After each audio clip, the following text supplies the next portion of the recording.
Voy a convertirte por un momento en una especie de conejillo de India, allá. De la experimento también. Tapiti Indiagua. Sea estande guaranime, andaremos a San Miguel castellano. Ok, traductor. Traductor, totalmente traductor.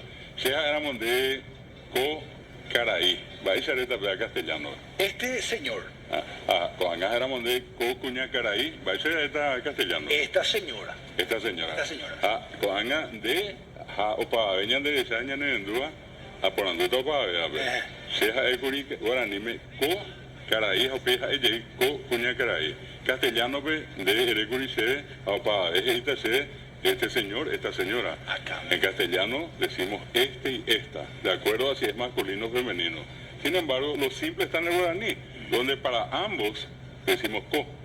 Co caraí, co cuña caraí. Fíjese. Y el otro caso podemos poner, si cambiamos co por p. P es ese, esa, Ese. en castellano. En guaraní es p. Yo puedo decir p caraí y digo otra vez p cuña caraí. En castellano va a ser ese señor y esa señora. En este punto, ¿quién va a ganar a la hora de aprender uno de los dos idiomas? El nivel de dificultad estamos comparando. Exactamente. ¿A quién le va a resultar más fácil? Porque va a pasar al guaraní, solamente va a tener que decir co. Va a decir co caraí o decir co cuña caraí. No es co y ca. Claro, no va a estar calculando, es masculino, femenino. No, directamente co caraí, co cuña caraí. Co yaguá, con baracayá, co oga, en todo va a aplicar solamente. ¿Cómo se llama el co o s en guaraní castellano? Eso en guaraní en castellano es una categoría morfológica, se llama adjetivo, en principio. Dentro de los adjetivos vamos a encontrar los que determinan y los que califican. Este es determinativo. Y dentro de los determinativos están los demostrativos. Es este, es aquel, demuestra.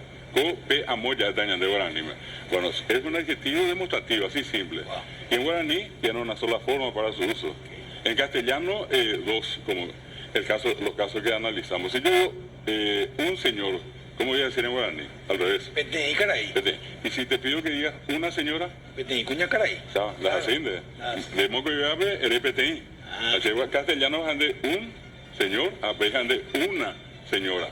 ¿A quién se le complica la historia allí, Salim? A ese niño guaraní hablante que no tiene ni remotamente la idea de la concordancia, porque en guaraní no hace falta, no hay concordancia, no hay nada que concordar, porque hay una sola palabra, en este caso adjetivo demostrativo que usamos para todos. Recordando, profesor, la concordancia, profe. Sí. ¿Qué significa concordancia? Bueno, y concordar, por ejemplo, es que si tenés una palabra como un sustantivo y al lado un adjetivo, tienen que coincidir, por ejemplo, en el número, si es singular o plural, y en el género, si es masculino o femenino. Eso es coincidir.